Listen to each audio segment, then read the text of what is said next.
கருப்பு பணம் ஒழிந்து விட்டதா? அல்லது கருப்பு பணத்தை ஒழிக்க முடியுமா? நோட்டு செல்லாது என்று அறிவிப்பதால் எப்படி கருப்பு பணம் ஒழியும்?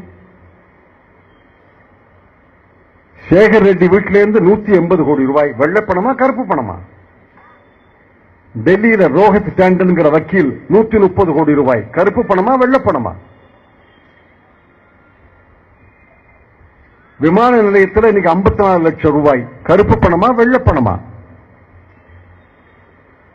கருப்பு பணம் என்றால் என்ன, வெள்ளை பணம் என்றால் என்ன என்று தெரியாத புத்திசாலிகள் இந்த நாட்டை ஆளுகிறார்கள். நான் சொல்றது விவரமா கேளுங்க. இந்திய நாட்டிலே பல பேருக்கு நியாயமான வருமானம் இருக்கிறது, வருமான வரி கிடையாது. விவசாயத்துக்கு வருமான வரி கிடையாது. அக்ரிகல்ச்சர் இன்கம் இருக்கே, விவசாய வருமானத்துக்கு வருமான வரி கிடையாது. இன்னைக்கு உங்கள்கிட்ட 5 ஏக்கர் பூமி இருந்துச்சு, கரும்பு போட்டீங்க, அந்த கரும்பு வித்தீங்க, 2 லட்சம் ரூபாய் கிடைக்குதுன்னா உங்க கையில இருப்பது கருப்பு பணம் கிடையாது, வெள்ளை பணம். சட்டப்படி நீங்கள் சம்பாதிச்ச பணம், அதுக்கு வருமான வரி கிடையாது. 2 லட்சம் ரூபாய் விவசாயி கையில் இருந்தா அது கருப்பு பணம் அல்ல.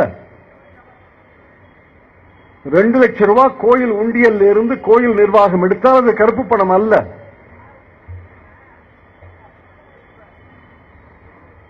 அறக்கட்டளைகளுக்கு வரக்கூடிய வருமானம் கருப்பு பணம் அல்ல, அதுக்கு வருமான வரி கிடையாது.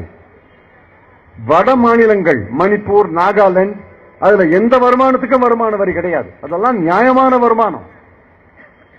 மலைவாழ் மக்கள், ஷெட்யூல்ட் ட்ரைப், ஷெட்யூல்ட் ஏரியால இருக்கக்கூடிய ஷெட்யூல்ட் ட்ரைபுக்கு வருமானம் இருந்தால் அதுக்கு வருமான வரி கிடையாது. அவர்கள் கையில் இருக்கிறதெல்லாம் வெள்ளை பணம். எல்லாவற்றையும் கருப்பு பணம் என்று சொல்ல முடியாது. எப்ப வெள்ளை கருப்பு ஆகிறது, கருப்பு வெள்ளை ஆகிறது என்று நான் விளக்கி சொல்கிறேன். நான் விவசாயி, என் கையில் 5000 ரூபாய் இருக்கு. என் கையில் இருக்கும் 5000 ரூபாய் நியாயமாக சட்டபூர்வமான 5000 ரூபாய் வெள்ளை பணம். கிருஷ்ணசாமி வக்கீல் அல்லது டாக்டர், அவர்கிட்ட நான் போறேன், அவர்கிட்ட ஆலோசனை கேட்கிறேன். அவர் எனக்கு ஆலோசனை தருகிறார். ஃபீஸ் எவ்வளவு தரணும்னு கேட்கிறேன். 2000 ரூபாய் தாங்கிறார். 2000 ரூபாய் தந்துடுறேன். அவர் எனக்கு ரசீது தரல. அவருடைய வருமான கணக்கில் இந்த 2000 ரூபாய் காட்டல. ஆக என்னுடைய 5000 ரூபாய் வெள்ளை பணம், அதுல 2000 ரூபாய் கருப்பு பணமாக மாறியது. அந்த 2000 ரூபாய அன்று மாலையே தன்னுடைய குடும்பத்தை அழைத்துக் கொண்டு சரவணாபவனுக்கு போறார். அங்க 7-8 பேர் சாப்பிடுறாங்க. சரவணாபவன் 2000 ரூபாய்க்கு பில்லு தந்துடுறான். அவன் வருமான கணக்கில் 2000 ரூபாய் வருமானத்தை காட்டுறான். கருப்பு பணம் வெள்ளை பணமாக மாறிவிடுகிறான். இதுதான் உண்மை. இதை புரிந்து கொள்ளணும்.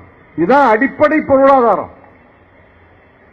அதனாலதான் ஆங்கிலத்தில் பொருளாதார நிபுணர்கள் சொல்கிறார்கள், கருப்பு பணம் என்பது black money is not a stock, it is a flow.